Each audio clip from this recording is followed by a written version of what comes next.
like always, trash. Trash, trash, trash, trash, trash.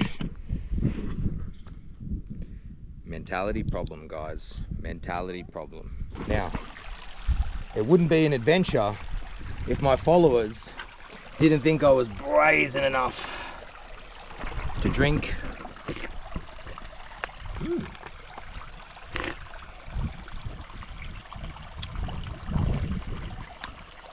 Pretty fresh, and there's a good reason. Oof. I can't sleep here, guys. Guys, can't believe I just said guys. You're not guys. Fuck.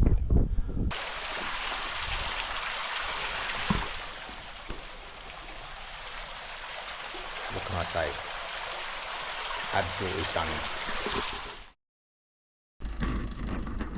Alright guys, we finally made it to the Lohani Caves, or as they say in Hindi, at least around these parts, Gufa, but in Gujarati they say Gupta. Oh no, in Marathis they say Gupta. So it's called Sunset Point, but apparently the caves are around here somewhere. I don't know if they're up here or through here, but we'll check this out first. So one of these gates, I love these, like these robust iron pikes, even though it's completely not required because there's no locking mechanism. Like, who's gonna jump this? Anyway, so we'll check this out. First things first, there's already a random strewn pillar. Maybe some sort of way marker. It looks like the same material that is at the Mahakali Caves, and it's been snapped. Interesting, interesting. Sunset Point.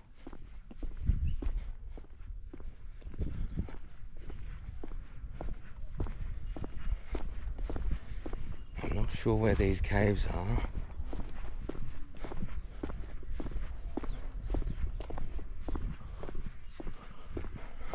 Hi, Lohani Caves? Lohani Gufa?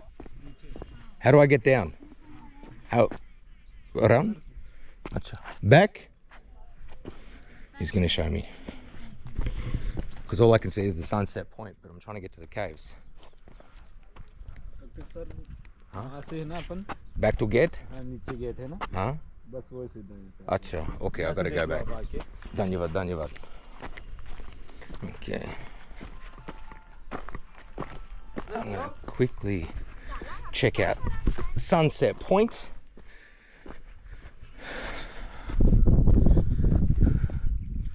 Whoa. So these are quite old. I don't know if this is Mughal or something else. Oh, I see. Oh wow, there is something down there. Alright, so this is going to be one of those times that, and as you guys know if you followed all my other videos, I'm not a fan of climbing all the staircases. But now this is going to be a case of not just climbing the staircase, going down the staircase and then climbing. There's a pillar down there. There's some sort of artificial structure down there that I can see. But before I do, like always, trash. Trash, trash, trash, trash, trash. Mentality problem, guys. Mentality problem. Alright. Already pretty rough path. Lots of trash. Not really lots, but definitely trash. Oh! Hello, beautiful. So this is the entrance. Now, there's no entrance fee, meaning that the Archaeological Survey of India have just left this place to its own devices. They essentially came, took out the murtis, shipped them off to a museum or to someone's house. They say a museum, but well, we'll find out. Here we go. The Lohani Gate. More spikes.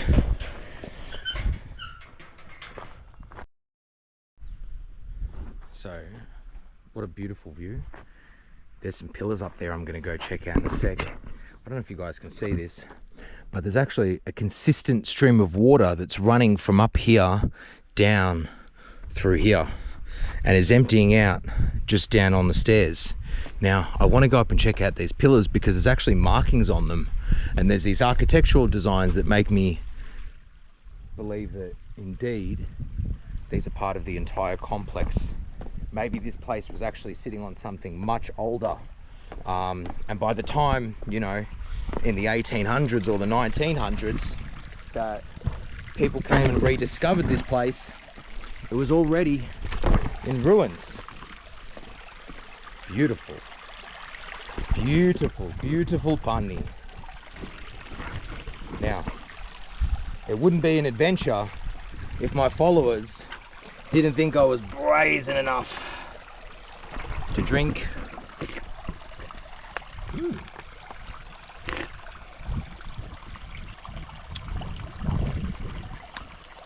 Pretty fresh. Pretty fresh indeed.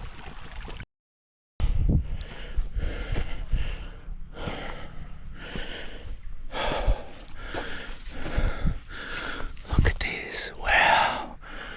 Look how intricate this design was.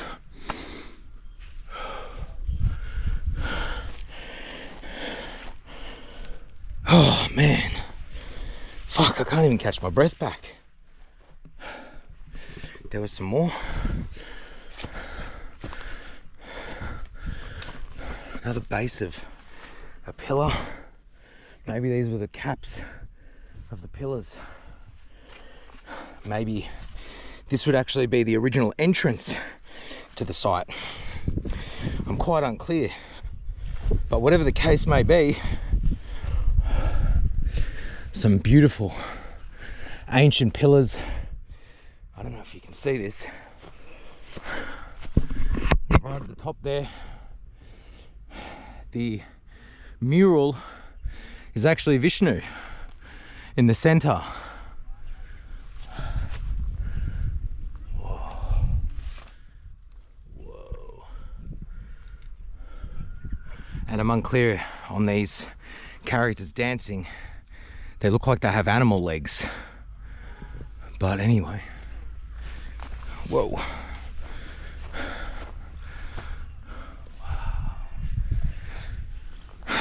Beautiful view. All right, I'm gonna take some photos and then get back down to those caves. So I'll see you guys in just a sec.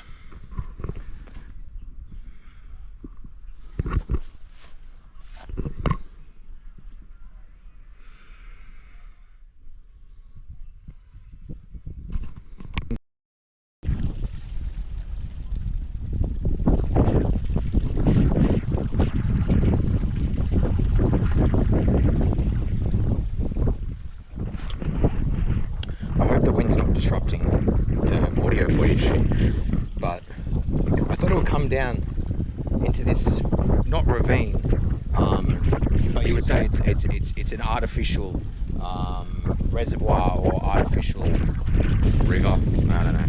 There's a specific term for it, but it gets me now. But what I noticed is these markings and these band markings. Now these band markings you can find at many other cave sites in Maharashtra and other places. Now I've just made my way down here and I came down the rough way instead of the easy way, so I'm going to see if I can go back the easy way. But man, this place is really old. Now there's no concrete dating on it, if we're being honest, and there's a good reason. Oof. I can't sleep here, guys. Guys. Can't believe I just said guys. You're not guys. Fuck.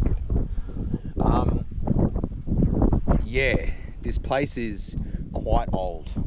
And from the information that's available online, it's the Archaeological Survey of India basically said that all of this was filled in with strewn random rock. But I had a bit of a closer inspection, and I'll take a photo, but you might be able to see some markings. If I was on this side, it'd probably be a bit easier. So I'm going to go back around. funky. Okay, now I'll show you guys the caves. This will be my first impression, the exclusive first impression. Now, I don't think anybody from the West has actually come to these ridiculously... Wow.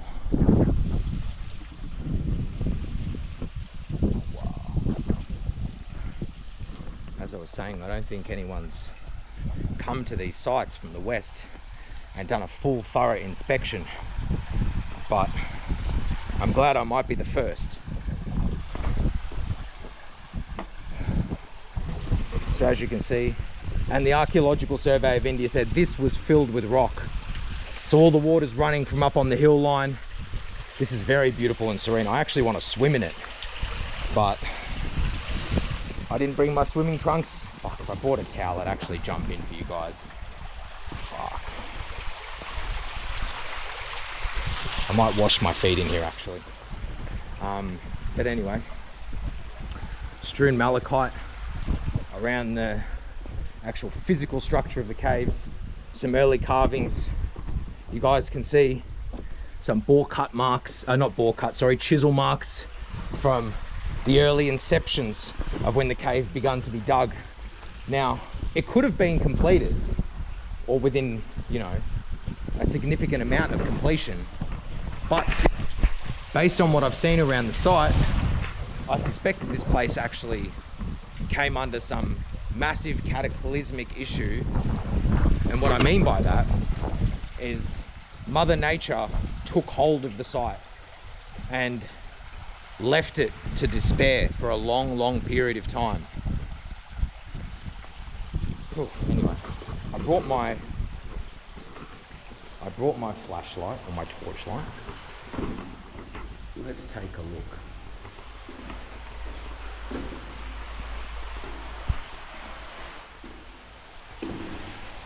Now apparently in these caves there was 80 murtis, 80 images of multiple, or 80 statues I should say, of multiple Hindu gods, which included Shiva, Durga, Ganesh, Hanuman, just to name a few. But this design, this load-bearing design, you will see the final workings of what would look like a load-bearing pillar in many other cave sites like Pandavleni Caves and Baja Caves, Aurangabad Caves, just to name a few. Now, you can actually see right here, there would have been a murti, a statue, based on the discoloration. And I assume that along these walls there may have indeed been others. Now, they may have been made from the same material, I'm unclear, because I haven't been to the museum and I hope there's enough time to get there. Some chisel marks, early carvings. Whoa. Yeah, this is incomplete. It doesn't take a genius to know that these are incomplete. All right.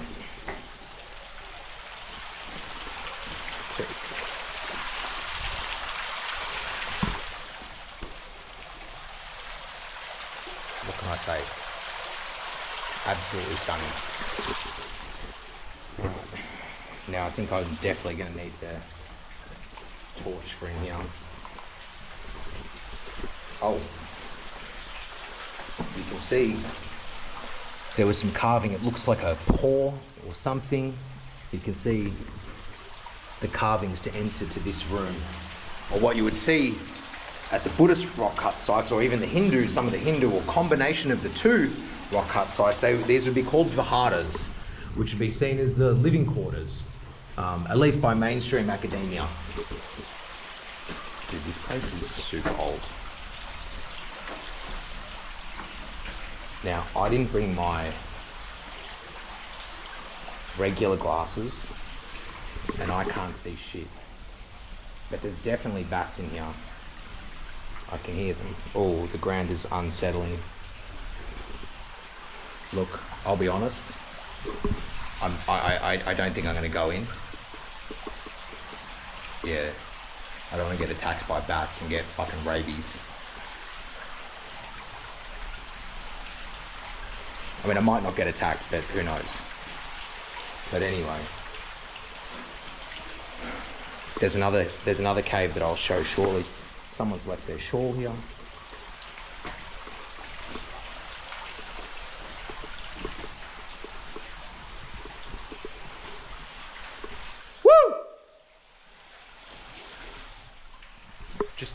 Just testing the auditory nature of this cave. And there's not much of it, but this is really, really cool. This is really cool. Oh, there's a tiny little turd on it. Stupid me, I thought it was a turtle. Okay. Very, very funky. Ah. Oh, wow. There's some early early rock art. There would have been a murti here. If you can see on this, and it might be hard, but you'll see these rough lines. There would have been murtis here that were then removed. And here, you can see the painting, an early rock art painting of a man with a bow, perhaps a woman with a bow. Very, very cool. And I know people might be thinking, Fozzie, this is boring. How can you just be into just some random caves? Well, let me tell you guys, and this is for my new followers that haven't been following my own little individual journey. Oh, dude, there's 2 dragonflies having sex right now. Whoa, I don't know if you guys can see this. Oh, they just attached. Anyway, sorry about that. So, as I said, some people might be thinking, Fozzie, how could you just be into these random caves? What's interesting about them? Well, let me tell you. I am someone that is of the belief that there was pre-existing civilizations before the mainstream mainstream archaeological datings and the mainstream historians that put particular dates on particular sites.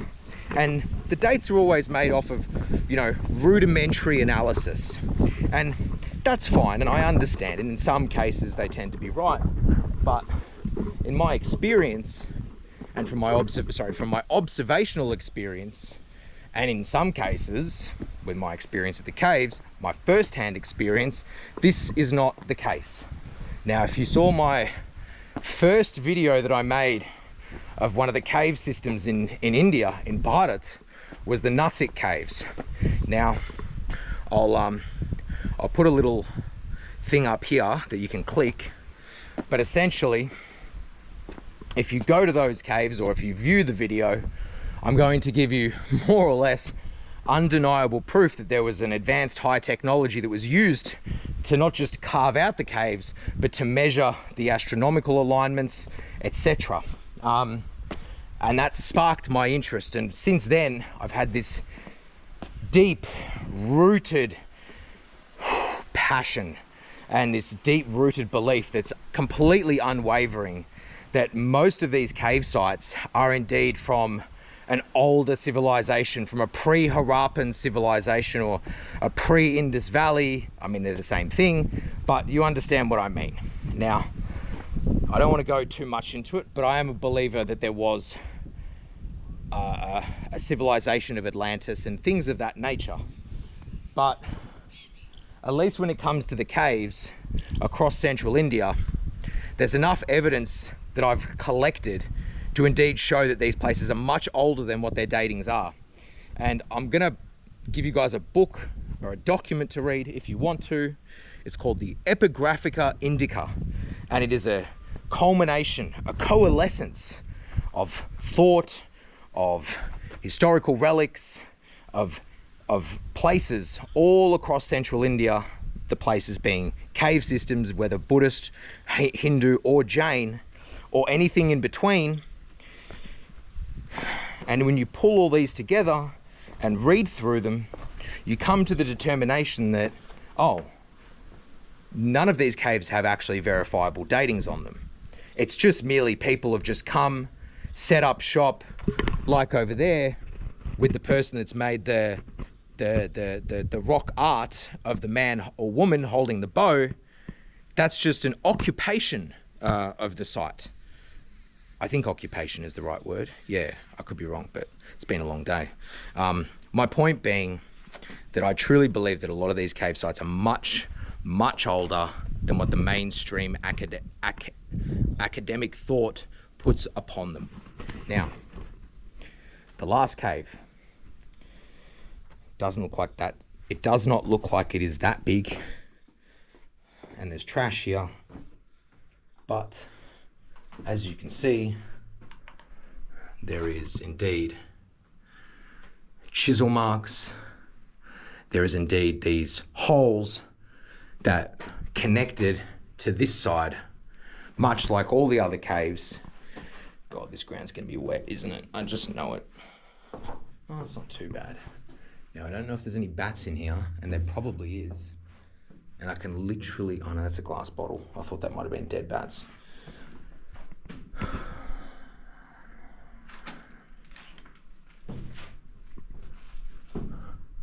We've got mineral deposits, the same mineral deposits that you would see at Elora and Baja and things like that.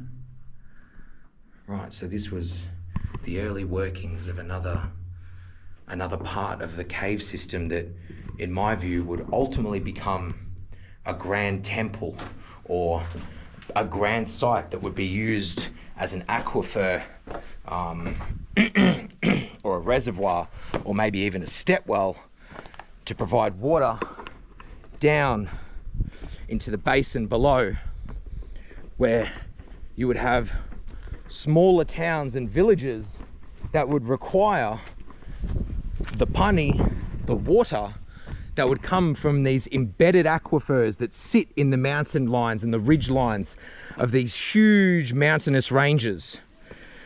My God, is it beautiful.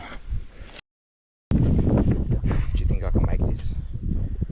Just to give you an understanding. Ooh, it's just a fall, it's just a drop. And let me put this in my back pocket.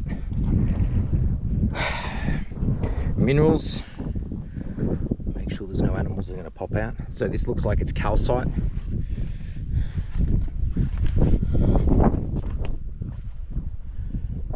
Cool, man. Very cool. Very, very cool.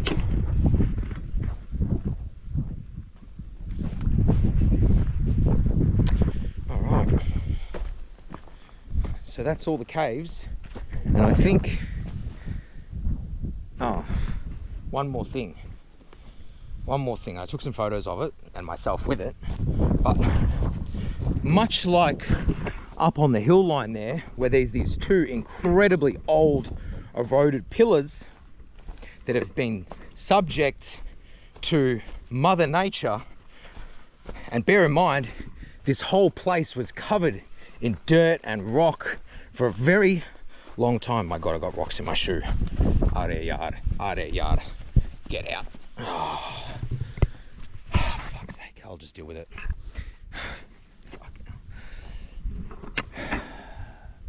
Much like what's up there is also here. And this is a very large pillar. Now this is in fact basalt. This is 100% basalt. So the carving that has gone into it is very intricate, and it looks rudimentary and geometrical in nature. However, when this was found, this was covered in dirt and mud and rocks, etc. Where up on the hill line there, it wasn't. So it was subject to all kinds of forms of weathering, wind, sun, and water.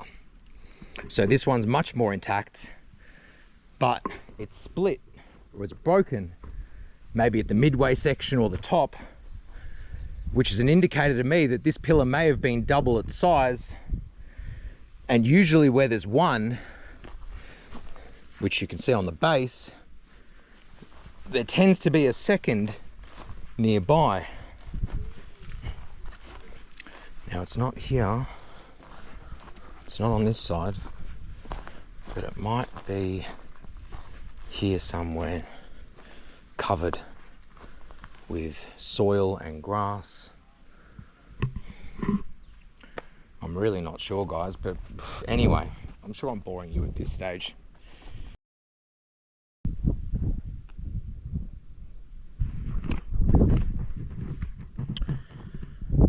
It's been an excellent day here in Madhya Pradesh on my second day.